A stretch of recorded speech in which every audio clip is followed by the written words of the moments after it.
Good day, everyone. I am here to talk about addressing cultural issues when managing multicultural construction project teams. Specifically, I'd like to talk about my experience as a Filipino living in Canada and the revolving studies around it.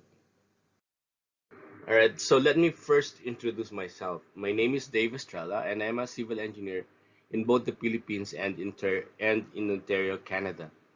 I have my APEC engineer designation issued by Engineers Canada. I am also a professional quantity surveyor, although I'm not practicing quantity surveying. Currently, I'm a procurement manager for a general contractor, and part of my job is to procure services of subcontractors. I have many years of experience as part of project management team for many high-rise condominium projects in Toronto. I have a bachelor's degree in civil engineering and a master's in international construction management. And just recently, and as a matter of fact, our graduation is not until the 25th of this month, completed the doctor's degree in business administration.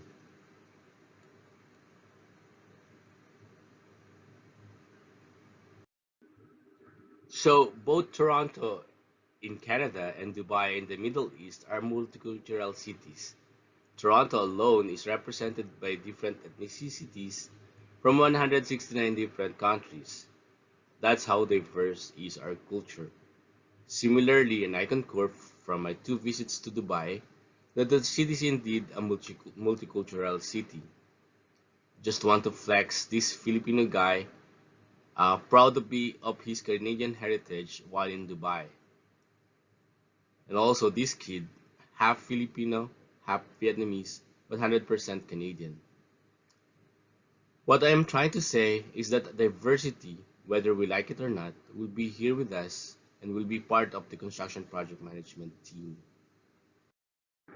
So the purpose of my just recently concluded study is to find a leadership program that will bridge the gap of underrepresentation of Filipino Canadians in the architecture, engineering, and construction industry in Canada. The respondents of this research study are internationally trained Filipino Canadian engineers who are also members of the Association of Filipino Canadian Engineers. The study revealed that Filipinos have assimilated well into the Canadian society in terms of cultural dimensions, with the exception of collectivism.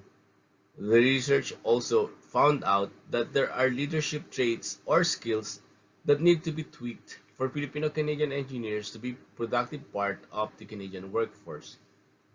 This research study identified workshops including assertiveness training, creative and critical thinking, emotional intelligence, intercultural and interpersonal communication, and public speaking to be introduced as part of the program. So only a few Filipino immigrants work in their field of specialization, including the Filipino Canadian engineers. And sadly, few of them are in the managerial positions, let alone at the top corporate level. In this slide, all the CEOs of these top corporations like Microsoft, MasterCard, Nokia, IBM, Twitter, Micron, Google, Adobe are all Indian immigrants, and sadly none of them are Filipinos. The academic research examined the culture and leadership styles of Filipino Canadian engineers based on Hofstede's cultural dimensions. The top three sources of immigrants in Canada based on the 2016 census came from China, the Philippines, and India. Hence, the researcher explored the cross-cultural perspective of Filipino and Indian cultures compared to the Canadian culture using cultural dimensions established by Gert Hofstede. The Philippines and India have a huge influence on Western culture, the Philippines being colonized by the Americans, while the Indians colonized by the British Empire. So this research followed the input process output model, and you may review the chart at your own time. There are not too many work of literatures about the natural national culture and leadership styles available, let alone recent publications. This posed a challenge to myself as a researcher. However, I found all publications available in circulation relevant to this research. The majority of research studies revealed that the national culture plays a huge impact on leaders. It affects decision making, leadership styles, and other human resources practices. The observation of these researchers is that Filipinos are underrepresented in engineering and construction industries in Canada, and a similar study on Asian American engineers in 2018 revealed the same reality. The researcher used a combination of self-made and standardized survey questionnaires published on Google Forms as well as face-to-face interviews. The questionnaires were sent via email and social media platforms such as Messenger and LinkedIn. The data collected were then tallied, analyzed, interpreted, and summarized using statistical treatment such as mean, Pearson R, Pearson R correlation, standard deviation, and frequency. Majority of the respondents are from the province of Ontario, followed by those from the province of Alberta, then British Columbia and Manitoba. It corresponds to the latest published statistics where a majority of Filipinos settled or migrated. 88% of respondents have a university degree, and only few have a master's or PhD. As a matter of fact, only one respondent have a doctorate degree.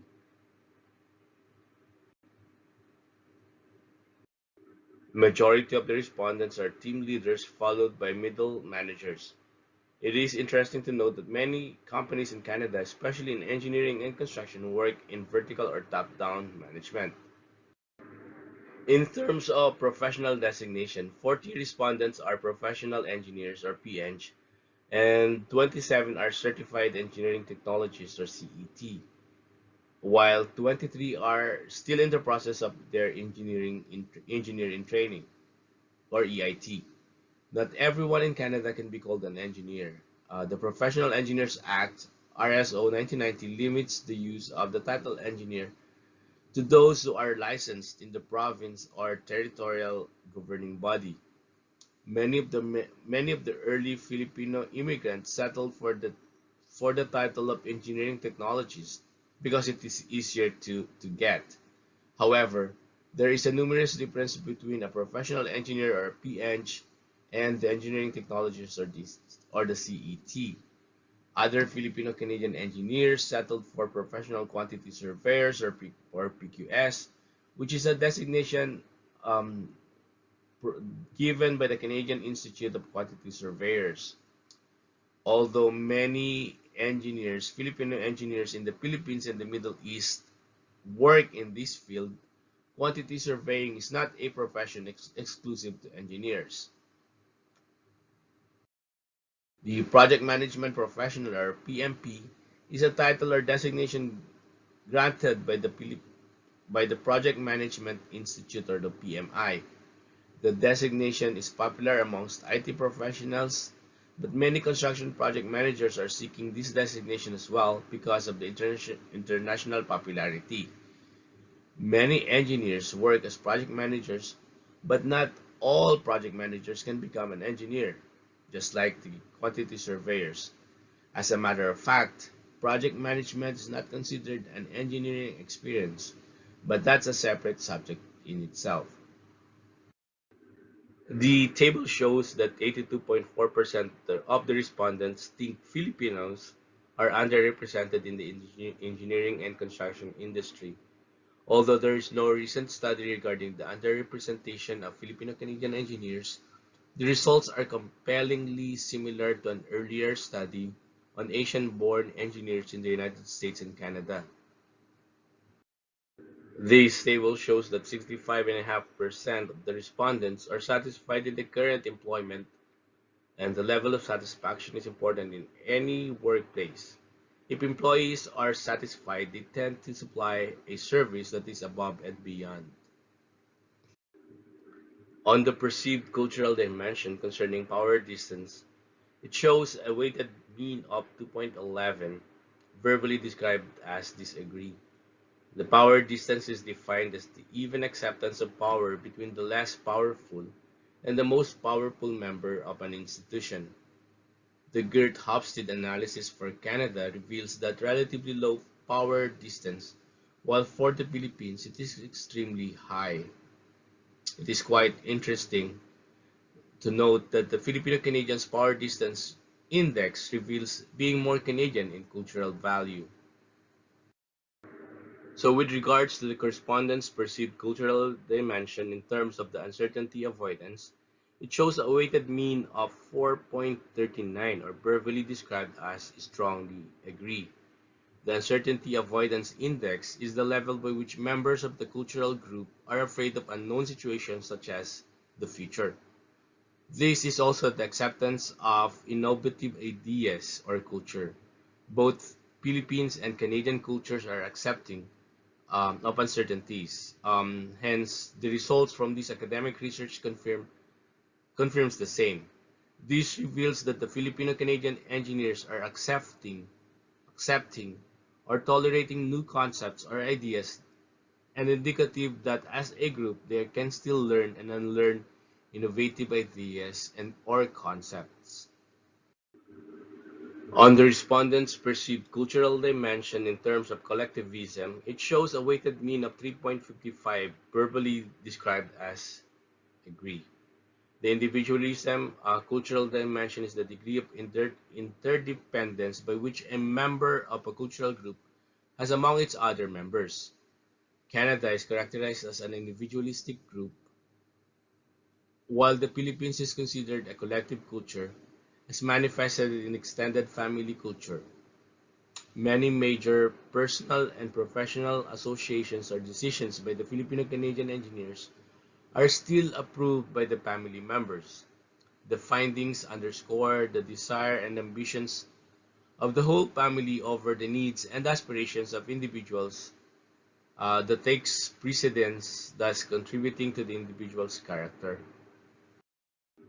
The table details the respondents' perceived cultural dimension in terms of the long-term orientation shows a weighted mean of 4.21, or verbally described as very important. The table describes the respondents' perceived cultural dimension in terms of masculinity, showing a weighted mean of 2.56, verbally described as disagree. Masculinity is a cultural dimension that measures the competitiveness of a certain culture. The Philippines is a masculine society where it expected to that people are expected to work. Canada, on the other hand, is a feminine society, meaning people are more caring and are concerned about the quality of life. The subculture of Filipino-Canadian engineers is geared toward femininity, which is the quality of life. The findings revealed that the Filipino-Canadian leadership style shows that in terms of authoritative, democratic, facilitative, and situational, they all obtained results from survey much like me, which means that Filipino-Canadian leadership style in terms of authoritative, democratic, facilitative, and situational are very evident or is manifested at all times. This table shows the tabulation for authoritative leadership style.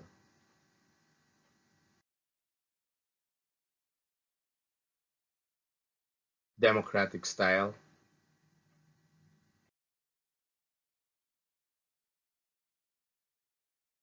facilitative style,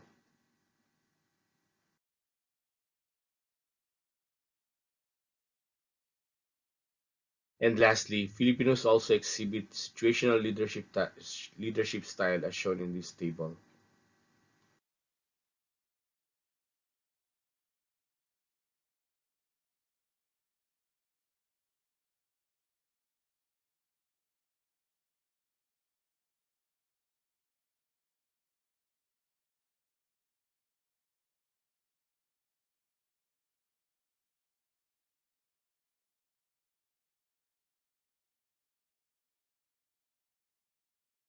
The findings revealed that authoritative and democratic leadership styles are significantly correlated to cultural dimensions in terms of collectivism, uncertainty avoidance, and long-term orientation.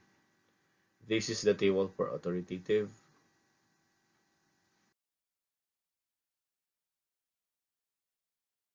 And for democratic,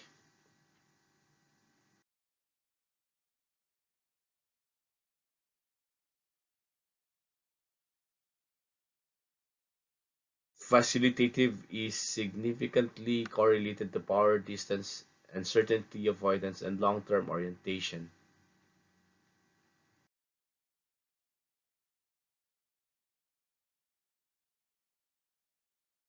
Whereas situational leadership style is significantly um, correlated to uncertainty avoidance and long-term orientation.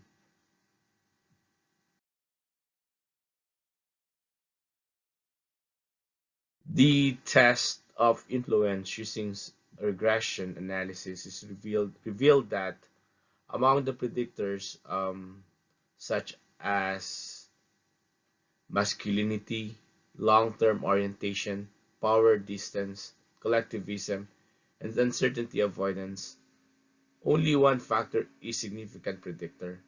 Based on the findings, long-term orientation significantly influenced leadership style among Filipino Canadian engineers. Furthermore, the model summary also indicates that only 11.4% of the total variation of leadership style can be explained by regression model, which is very small.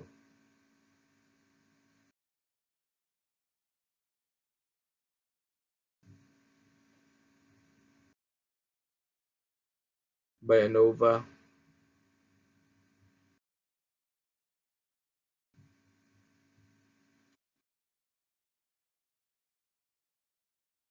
then the coefficients.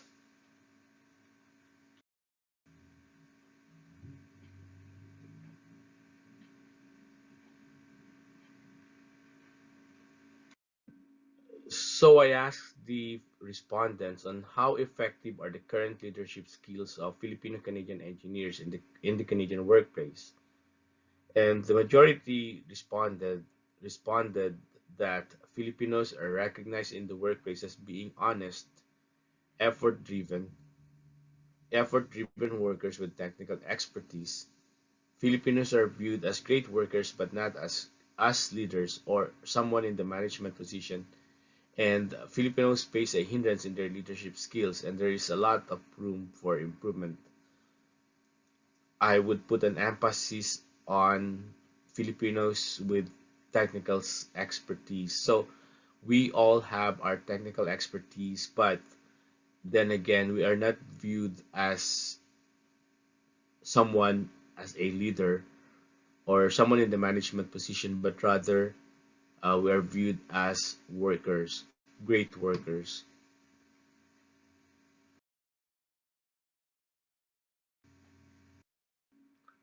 And then this question was asked: What are the challenges of Filipino leadership's ship skills, its strength and weaknesses? And most of them said that our strength are our technical knowledge, relationship building, empathic, resourceful, resiliency, work ethic, flexible, and adaptable. While our weaknesses are communication skills, number one, foresight, innovation, conflict management, critical thinking, and especially inferiority complex. We're big on that. Communication skills and inferiority complex.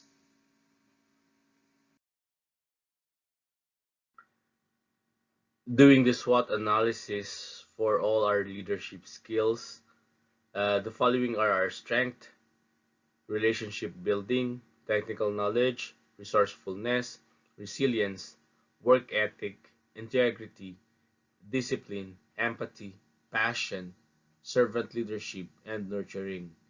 Our weaknesses include conflict management, negotiation, aggressiveness, management, soft skills, critical thinking, innovation, delegate and follow up, and foresight. Our opportunities include competitiveness, leadership, excellence, humility, and curiosity, while our threats are rational.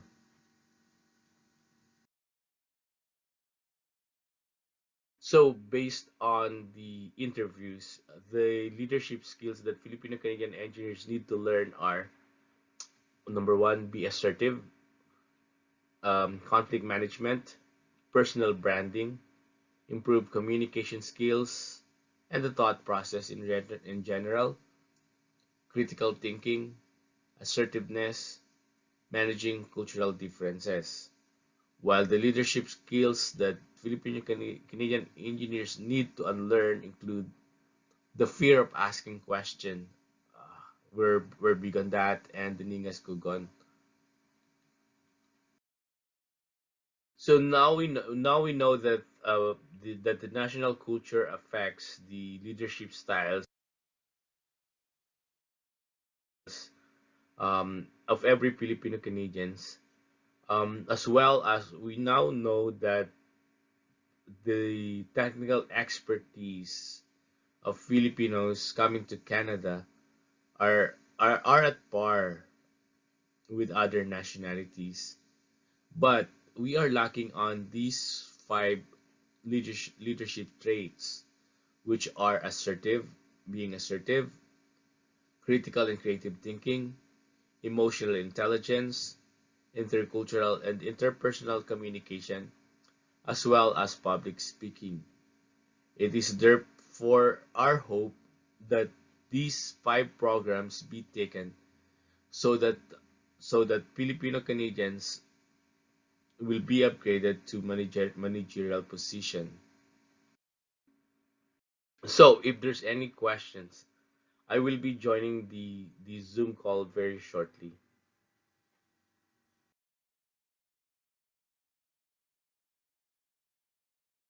And that concludes my presentation. Thank you very much. Here are my contact information in case you want to reach to get hold of me. Uh, that's my number, +1 416 858 8623, and my email address is estrellaengineering.to@gmail.com, and you can find me on Facebook, Twitter, Instagram, and LinkedIn. Thank you very much again, and hope to see you